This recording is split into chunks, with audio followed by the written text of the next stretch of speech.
Welcome to Real Health with me, Karl Henry. Folks, life throws lots of things at us. Career highs, divorce, marriage, death, change, and lots more.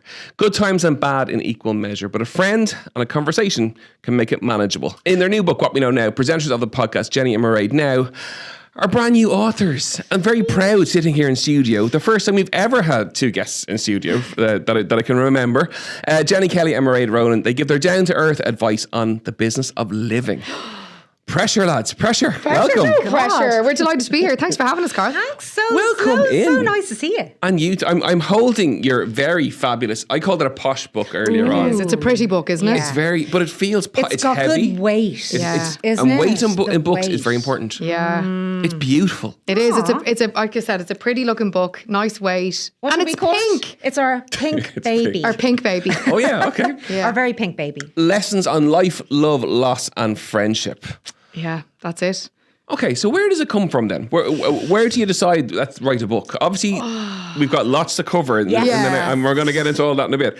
But where does this come from? Let's start there. I suppose it comes from, you'd have to go back. I mean, the book has taken over a year from start to us sitting here with you now.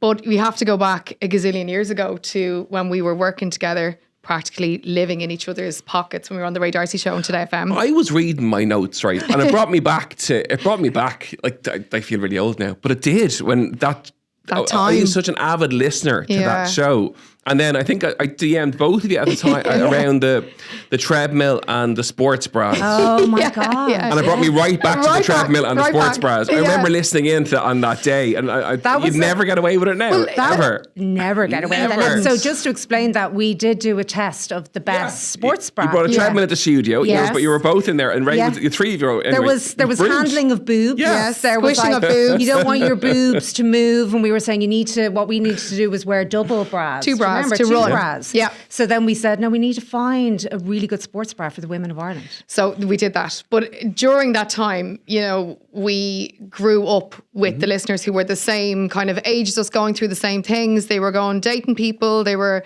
falling in love, they were getting their heart broken, or they were having their first baby, getting their first homes. And we were doing the same thing. Yeah. So we kind of were all on this one path together. And then was it 10 years ago we were stopped off the Radar show? It was 2014. Yeah. So there was that kind of gap. And then, but we were so kind of, I know like that word is probably overused, but we were so privileged to grow up together. Yeah. And we were all kind of sharing these stories. So then when we decided to do the podcast, it was like catching up with old friends. Yeah. And the conversations just started again. And we kind of described it, and I don't know whether this is just a very female thing, but like when women friends meet up, if you go for like a big stompy walk or like you meet up for a cup of tea at the kitchen table, you're literally talking about everything and anything. You are going from the big ones, like it could be grief. You are going to, oh my God, I just got the best steam cleaner, to, somebody doing your head in. Cleaner, but We'll tell you.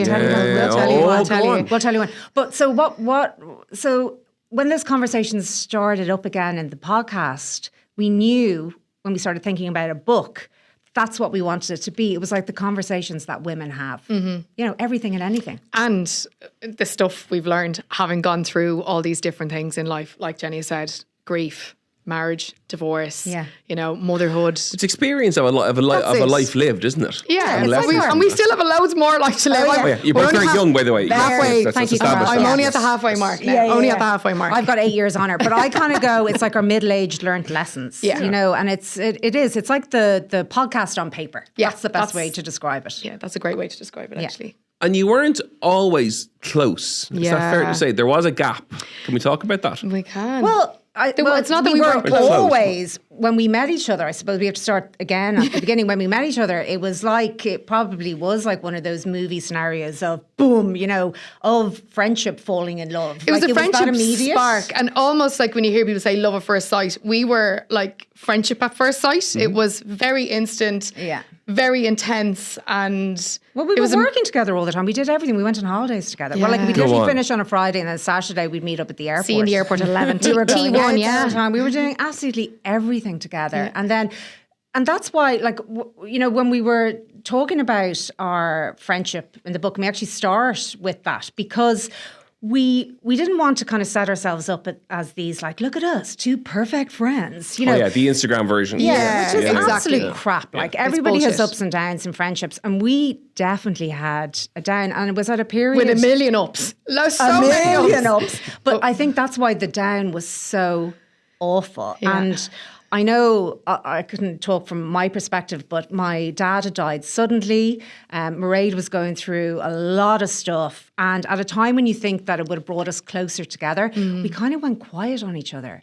And it was just a really weird time. We this silence kind of divided us. And instead, you would think that you would just meet up and go, what the hell's going on? But it just seemed impossible. And it went on for quite a long time. And for me, anyway, I'm actually getting the shivers even when I'm saying it. I kind of get a bit like Sad upset about and it. talking. I'm so sad about it because there were so many things that I missed out in Mairead's life. And the whole time I just missed her so much. We Like, both so felt much. the exact same way. I found it as one of the hardest things I'd gone through. You know, I'd lost my mum, gone through divorce, but myself and Jenny, and it wasn't. There was no row, and there was no falling out. That and can be life, though, can't it is. it? It can Yes. happen in life, and Yeah. I think by us talking about it, lots of other people will go, yeah, that's happened. That's happened to me too. And there is a way back. You know, there is a way back, and the way back is talking more. We kind of just were. We'd meet up for We were coffee, kind of circling around each other. We were like kind of like animals in the wild. You know, we were kind of circling around each other, and it was sussing each other out. And it was nature in a way that brought us together. Like we loved Dunmore East, and we right. went out for a massive big hike, like for a good, like a day hike. Yeah. And we were just chat. And then towards the end of it, I was like, I'm just going to say something. And I said it. And then the two of us just like started crying like two idiots. We were like, Jesus.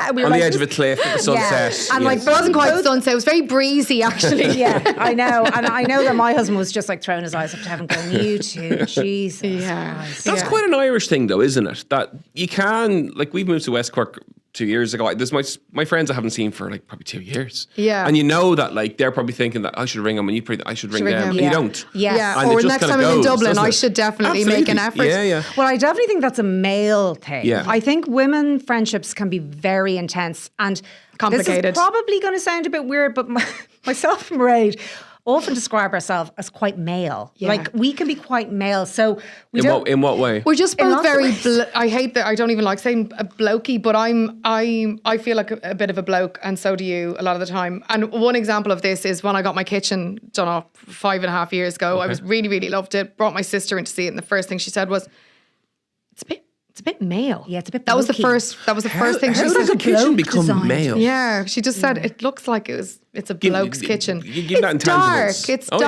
dark. okay. It's dark and moody, and I love it. Dark and moody. Dark and moody. like kitchen. most men. Like most men, dark and moody. We're Carl. going to make that up. Yeah. But like Navy? even, Black? Kind of, charcoal, charcoaly, and then and copper, browns and like Oh, copper. nice. Oh, lovely. Yeah. That's yeah. gorgeous. Oh, yeah. It's Yeah, really you nice. see, blokes like it. Yeah. Yeah. But like even like for female friendships, so okay, so we describe ourselves in one way like that, but like they can be very intense, female Yeah. friendships. Yeah. And I think there's a lot of pressure that women put on themselves. And there's And on each other sometimes. Yeah, and it's like another thing to feel guilty about. So you're saying 2 years not talking to your male friend. Like I think for women, that if it was 2 weeks, that's going around in their head like, oh my God, I hasn't got back haven't to my called, last I haven't called, text. or I sent her a text and she never replied. And it's constant stuff going around. She in your cancelled the last head. 2 coffee dates we were supposed to have. What's happened? Who Like, what's invited going who on? for the walk? Like You see, we would have been going for walks anyway. So that's the thing. It's hard to describe. It's it wasn't not like we were today's not the day. Yeah, it wasn't you know? like that. Okay. And it's not like we were ever not talking. The closeness that we had once had. Yep. There was a distance with that closeness, if that makes sense. And we'd say now we're probably closer than we were Which is originally. like, now, yeah, which is like unbearable. which is unbearable. unbearable. Yeah. I And think. has the podcast forced that or helped that to no. happen? Oh no, No, it was no, before, no, because it was we- way you have before appointments then. kind of when you No, every time you because record. we wouldn't have No. been able to do the podcast if we weren't back. close again, like no, we properly. definitely couldn't. Yeah. So yeah. And even with that, with the podcast, because I know that we've been asked that before, it's like, because we've worked on radio, there's an idea that it's kind of set up, yourself with podcasts, that, that it's set up like a radio show, but we genuinely wanted it to be like a chat. Like I said, like all the stuff that women talk about. Over and tea, that is coffee. the absolute joy of the emails and voice notes that we're getting back in, because they are just so hilarious and also heartbreaking. And like that, by reconnecting with our old, inverted commas, old listeners, that they're telling us about divorce. That was the strength of that, because again, I remember tuning in. That was the strength of it. You weren't just living, it wasn't just a radio show. Yeah. It was the three of you living everyone else's lives We were. through the emails and the content. Yeah. I could vividly it was remember a completely listener-driven show, yeah. And that's kind of missing, Yeah. isn't it? And when you meet up to chat for the podcast, you don't always agree on stuff. No. Sure you don't. You've got We're very alike. differing Really opinions about certain things. Yeah, we are really alike, but we are different. We are different. We have to be different. Which is important. Yeah. Aging being one of the topics that we have different views on. Yeah, we have different views, but then we agree on all the fitness stuff. I mean, we both agree on that. I mean, what you do now is for the future. 60-year-old, Yeah. 65-year-old version of We're yourself. at this table, we're all that age now. Yeah, We're yes. like, Yeah. I'm 65. I want to be able to. Well, whatever. I do, and I really only started thinking about that when I turned 40. Oh yeah. You wake up and everything changes. Well, I kind of did. You get out of bed and everything hurts. It's like Yeah. And as a female, sometimes if you feel an joint pain, you're like, oh, no, is this the start of something? Beginning of the end. But yeah, like we do agree on a lot of stuff, even with aging. Maybe in the book I've like talked about things that you're like talking about.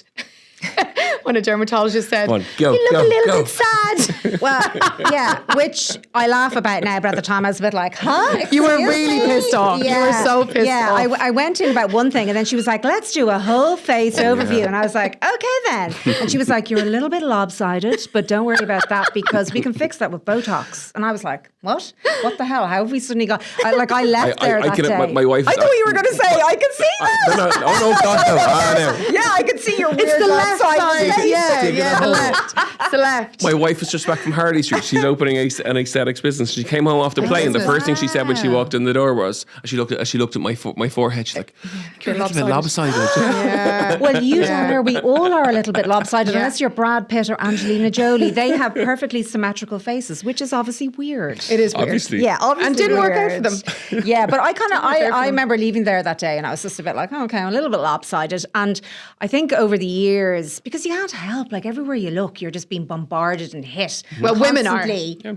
Well, yeah, and Men- men now as yeah, well. men You're are too, I catching think. up. Yeah, we are, I think you're absolutely. catching up, but like, I kind of feel like I am suspicious. Now, I'm saying this to you now, and you've just said that to me about your wife, but I am suspicious of a whole industry that's based on insecurities. Yes. It's telling you essentially that how you look is the most important thing about you. Yep. That, that aging is not okay. So it's kind of under the guise of wellness. Oh no, it's not bad. How you feel? And you're going, no, actually, you're telling me that my aging face is not okay. And I'm slightly belligerent, and I kind of fight against that. I don't like to be told that. But you're a contradiction as well, because you say that and then you will refuse to let your body age. Oh, yeah. So your body, you're like doing your weights, big stompy walks, going for runs, cliff walks, eating Swimming. extremely, sea swimming. Yeah. So I think that's really, really funny. And we do completely agree on all that. We have to do all those things. Yes. But like I will go for all sorts of stuff. I will dye my hair every 4 weeks because I'm completely Jesus. grey. Completely Wow, okay. grey. And Jenny's trying to get me to just grow it out. It'll look fab. You'll be gorgeous. She would look gorgeous. Silver. Silver fox. Yeah. No, it's not going to happen. So, Chat me through the never-ending to-do lists. yeah, there's That in the book. There's 16 chapters in total. That's something that jumped out with the never-ending. We all have those. So you have your never-ending to-do. Do you actually? God, yeah. Do you make a list? Oh, do you have a yeah. list on your phone? I write it. I'm old school, pen and paper. Then Yeah. do you get I've great one for joy? work. I have one for life. Life. And do you have the great joy about Is it so Absolutely. fab? It is the most Ticking it off. sadly Crossing. satisfying moment of my day when I do something. I draw the line Yeah. through. I know Well, actually, I scribble. I don't even draw. I scribble it. Yeah, but that's probably, yes, it's Yeah. done. It's Yeah. like people talk about joy and happiness as these huge, big things that have to happen. I think it's literally a list Simple. and putting a line through it. You're like, I feel joy. I have actually achieved something today. And that one thing. But that never-ending list, it never ends. We call it the shit to do The never-ending list. shit to do list Yeah. because it never ends. And I think sometimes it's overwhelming. And I thought by stepping back from full-time work, you know, being like this hamster on the wheel or the treadmill that was going faster and faster and faster, that I would somehow get on top of all the things that I have to do every day. No, I haven't. laughing. I haven't. And I've realised now. Was that a hard transition? It was a really, really hard transition. I mean, I couldn't wait to do it. I wanted to do it. I left Today FM. I had a radio show every day, Monday to Friday. And while I did love doing it, I had so much fun doing that. Again, loved the Today FM listeners. They're brilliant, a brilliant bunch. Some of them are with us on the podcast. But I felt like an elastic band that was about to snap. And, you know, we hear about burnout all the time. I'm not sure I was quite there. I'm not sure I was at burnout, but I was extremely fed up, extremely tired. And felt like I wasn't good at anything anymore. I wasn't doing a good radio show. I wasn't being a particularly good parent. I wasn't being a great partner to my husband. I wasn't seeing my dad very much. And friends were kind of at the bottom of that list altogether. And probably I was at the bottom of that list actually. And so when I talked to Jenny about it, I was like, I'm thinking of doing this. And we talked through it. And you were saying, I don't think you'll regret doing this. And when I eventually made the leap, it was wonderful. But I got advice from Jenny, and that advice I didn't take. It was do absolutely nothing for 1 year. So don't take any big project on. Just do the thing that you said you were going to do. Just be at home with the kids, cooking, exercising, and just kind of calm the fuck down. I didn't do that. So I applied for a course that was 6 months long. I was completely out of my depth doing that. I was like, what have I done? But I wouldn't let myself leave it. And I took lots of different work on. So it was all a bit mad. But then after, it took me 10 months. I mean, I did say to Jenny in the October, I felt like I'm only getting it now. So the guts of a year, like I left Today FM in December. So it was October the following year where I felt like, okay, now I know what I'm doing. Now I'm only beginning to slow down. I suppose it was like if you pump the brakes in a car that's going too fast, it doesn't actually stop straight away. It starts to skid a bit. And that's exactly what I was doing. I was kind of skidding a little bit all over the place. What am I doing? What am I supposed to be doing? It's also such a weird time because it's such a highly emotive subject. Yeah. For so many women, because firstly, you have to go, like, even to have the choice to be able to step back from work is huge. And we recognise that. And, you know, there are a lot of women, I know when I did it, that they were disappointed, genuinely disappointed. Like, I was getting messages, you know, from listeners saying, can't believe you're doing this. You know, it's like stepping back in the time. Sisterhood, you know, and letting people down. And then close people to me, you know, that they were upset that I was doing it because they had seen how hard I had worked and they felt like, you know, you're throwing it all away. And that's why I think it's so important in something like this is that you have to go quiet at those stages and you have to sit back and you have to really listen and think about what it is that you want to do. And then know at the end of the day, there's no such thing as a perfect decision. There's not. It just isn't. Like, you're going to have days, and I had them, you've had them, where you're like, well, what the hell? Why did I do this? This is so thankless. Yeah. All I've done today is clean my fucking house and have my kids give out to me and not eat the dinner. And then it gets messy again. Dinner. Yeah. Say again. And then it gets messy again. It's like my fridge. And then it gets messy. I get such pleasure. Carl, your fridge. But then it gets messed up 5 minutes later by my wife or my son. Don't ruin or, it. you know. Don't ruin it for us. It looks your like fridge that. is always perfect. Sunday to Sunday. Yeah. Yeah. Every night I go back to it and tidy it back up. You're like touching your fridge. I just tidy it. I think you could sell framed. I think you could sell framed prints at the inside of your fridge. Signed You know, Karl someone asked me Henry. the other day, they said, would you get your drone out and do a drone shot of the fridge? Oh my God. I tried it. It didn't work at all. No. The way the wall is doesn't work. Anyway, talk to me about the other chapters in the book that stood out for you then. Oh my God. That's a horrible question. I know that is, Yeah, I don't know, like in a quick fire would be joy was an interesting one because we had a laugh writing that because it was stuff that brought us joy in our 20s in comparison to now. We're like, you know, Totally different things. Which was fun though to write. That was kind of funny. And our dogs. Our dogs, because we love our doggies. His dogs bring a lot Everyone of loves joy. Dogs. They do. Yeah. They So bring we a lot did. We of talked joy. about that. I suppose personally, when I wrote the chapter on alcohol. So I loved writing that chapter. Why? It was so beneficial just to get it all down on paper because. That sounds therapeutic. Yeah, no, it very much was because I suppose from 8 years ago, I started thinking, one thought kept popping into my head, which was alcohol is not my friend. And it was just on repeat. It was really bizarre. And I then began to question whether that was true. And like I do with most things, I just said, I sat back, I kind of started doing research, started looking into it. And 6 years ago, then I stopped drinking alcohol. And I kind of go through that process of the things I thought were true, how I live my life. We laugh about it. It's like drinking. How can you go on holidays and not drink? Yeah, how can you? How can you go to a party? How can you go to a Christmas party? Or how do you go to the Camino and not drink? I don't know if you drank like that, but I've been following loads of them the last little while, and they're all boozing in the airport. I know. Yeah, no. Well, it's everywhere. It's soaked everywhere. So, and I came from that world, so really kind of me. In one sense, you can go, stop drinking. What, you just make a decision and that's it. But it's so much more than that. It is very deep. It is unraveling all this conditioned behavior. How do you find going out socially now? You see, I'm 6 years in course, now. yeah. No bother. All I can You're say out is... going out. You're chatty. Yeah, but you see, isn't that interesting? So I would have... Or is this work mode? I do that. This is Well, yeah, work this mode is for me, where course. personally I'd be far more quiet. Yeah, and I would have always described myself as an extrovert, but I actually think I'm very much more introvert.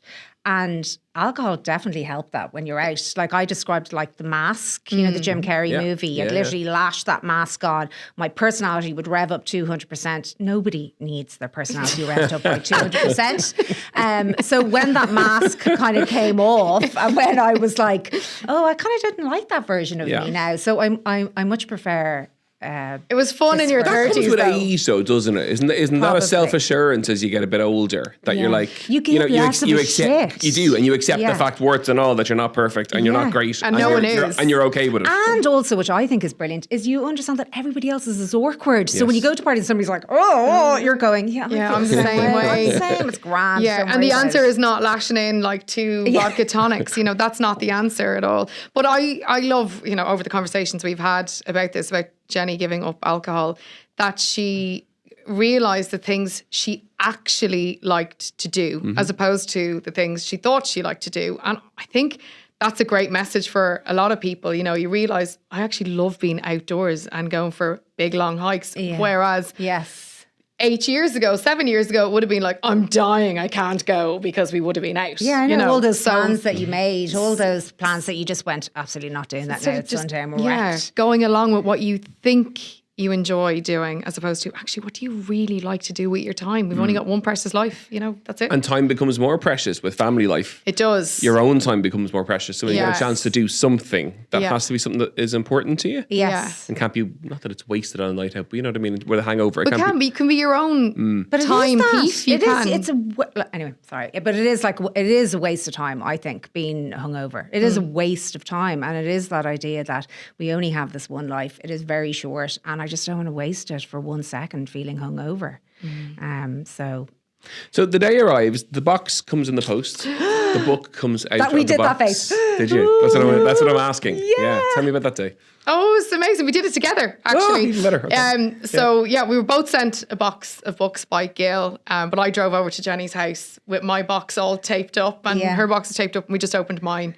And we did actually this. filmed We it. We picked it shot up. it because we it was smelled just it. We like rubbed it against our face. We were like, that was the first thing you said. I want to smell it. It's a really lovely feeling, and but I have felt very nervous in the lead up to this, because although we've over 20 years in media, doing live radio, outside broadcasts, TV shows, I've even bloody danced on live television. Yep. This is, I think, the most nerve-wracking thing I've ever done, because it's all of us, and because we're so warts and all. Even though we don't have warts, but we've no warts. But it's because we're being vulnerable. Yeah. In it, and that's I'm very hard. honest. Yeah, very, very but we honest. had to be. For two people who would have received hundreds of books over the years. Hundreds of books over the years. Were you surprised by the process of it?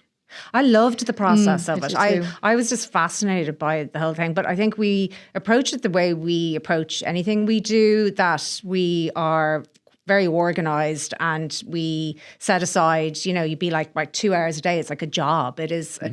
It couldn't be done any other way, I feel, because it would just become too much. And what was really brilliant about it, and I think for a first-time book, is the fact that we had each other, that I could write something, send it to Mairead, and I'd be like sitting at home, like biting my nails, going, oh my God, what is she going to say? Yeah. Then I'd get feedback from her, and vice versa. So that was lovely. Before, we would send stuff off to, ultimately our editor, but it was lovely. And all the emails we have shared over the past year, the subject was the same. It was the book we're not writing. Yeah. So okay. Here's the beginning of my piece on grief for the book we are not writing, because we just felt like we're not writing a book. We're not. But we'll pretend we are for the next, 9 or 10 months. And that's how we got through it. So this is the book we're not writing. We're not writing. That's it. Yeah. And final question is, what do you want people to get from it? Because they're going to see it and they're going to pick it up, but like I did when it arrived, and they're going to feel it and touch it, and they might rub it against their face like you two did, and that's fine. It is lovely, and it feels like it feels important. The weight of it feels very important. But what do you want people to get from it? I think it's funny when they've been through it. Yeah, I think it's funny because we start with a list and we end on a list. Yeah. And within it, like at different pages, there's kind of pull out quotes. Yes. And the thing that we say all along is, and it sounds quite flippant, but it's true.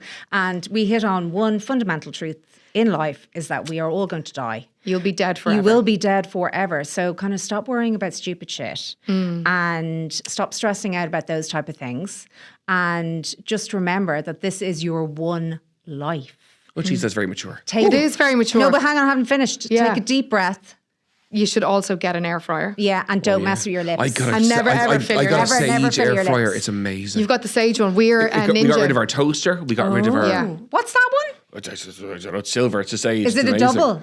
No, but it's massive. But like we don't, it's the only thing. We have an Aga thing as well. We don't use that at all. We just use this thing. It's brilliant. Same. I know. Anyway, sorry. We've the Ninja double drawer. And that hashtag not an ad. It is like the best thing. It's all. Don't I paid for mine as well. And she was slow to get one. I mean, I was like, get an air fryer, and she was just like, I don't know.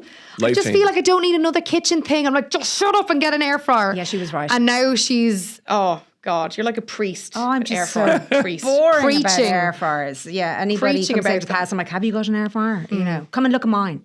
So have a go and don't sweat the small stuff. That's your big takeaway. Yeah. It pretty much is. Yeah. And that very important thing there, which I don't know we said, which is don't mess with your lips. Don't mess with your lips. That's kind of it. We just see too much of that. So don't fill your lips, get an air fryer, and remember That's you'll be dead forever. Another podcast. Another podcast. It's a whole other episode. Yes. We absolutely have to go back. What we know now, Jenny Kelly and Mairead Ronan, that it is in stores from today. Thank you so much for coming Carl. in. Thanks, Delighted to have you, Carl. and the very best of luck with the book. Thank you so much. We'll catch up soon. Folks, I really hope you enjoyed today's episode of Real Health with me, Karl Henry. A fascinating book.